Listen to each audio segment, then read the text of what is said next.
which Opa said made the whole thing even more tragically romantic. The man's oldest great-grandniece from Brooklyn inherited the house. Since she'd never heard of Antler and had no plans to leave New York, she decided to sell it. She might have to wait a long time. There weren't many people calling Miss Erlene to say they wanted to buy an old mansion in Antler.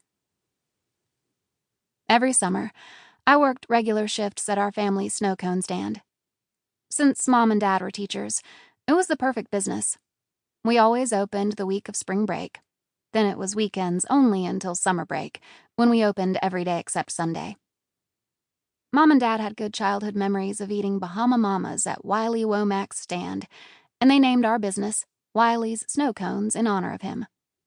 If you asked me, it was kind of the same as mowing a dead woman's lawn. How would Rylee Womack know? He was buried 6 feet under. Plus, it was confusing when people from out of town stopped at the stand. They always asked if Rylee was my dad. Even though I worked daily shifts all summer, I still had time to hang out with Twig. Most days, we rode our bikes from the west side of town to the east side. Then we pedaled all the way back again.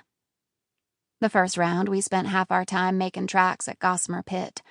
On our second lap, we turned at the square that surrounded the courthouse, getting off our bikes to say hello to Ferris. He was always sitting on an old bread box out front of his Bolarama cafe. Ferris claimed he still ran the place, but really, Samuel Pham did. Mr. Pham came to Texas from Vietnam almost 30 years ago. He worked in a lot of Amarillo restaurant kitchens before moving to Antler and living in a room at the back of the cafe. Now, we could order pho and shrimp along with chicken fried steak. Ferris usually had a story or two to tell us. Twig and I had heard them before, including the scriptures he managed to slip in. We sat and listened anyway. I was just relieved Ferris was the forgiving type and wasn't sore at us for dropping out of the tumbleweeds, a bowling league he'd started up for young people. I'd enjoyed being in the league, but when Twig quit because she thought 9-pin bowling was pointless, I followed. Then the other kids started dropping out. After Twig and I said our goodbyes to Ferris, we would finish our spin around the square. Then we wove through the back streets until we reached Allsup's, the convenience store that sat on Highway 287 and where Twig's mom worked as a cashier. We never failed to stop there for a Dr. Pepper.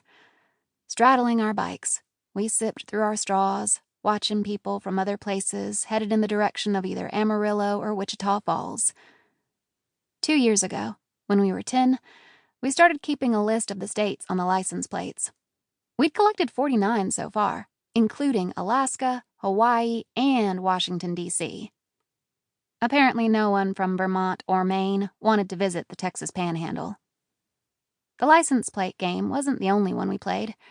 Another was making up stories about the people who got out of the cars and went inside Allsup's. Twig was better at it than me, not because I didn't have an imagination, but because she was braver and could stare a long time at people.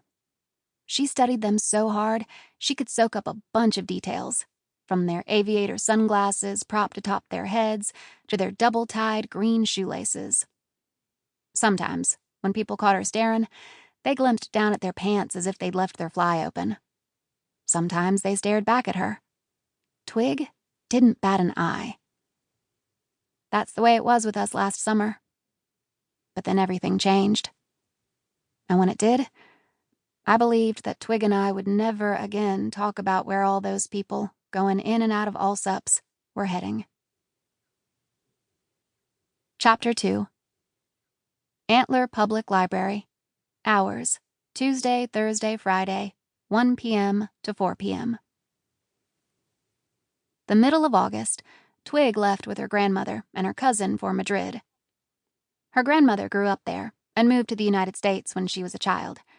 Twig had always complained about her cousin Cora, how she was shallow and only interested in clothes, makeup, and boys. More than once, she told me, "I wish you were going instead." I wished that too, and secretly hoped Cora would get some awful throat infection or wake up with splotches all over her face and have to stay home in Dallas. Of course, that didn't happen. And worse, as the date for the trip grew closer, I could tell Twig was excited about going, even if it meant she'd be around her snotty cousin. The trip meant Twig.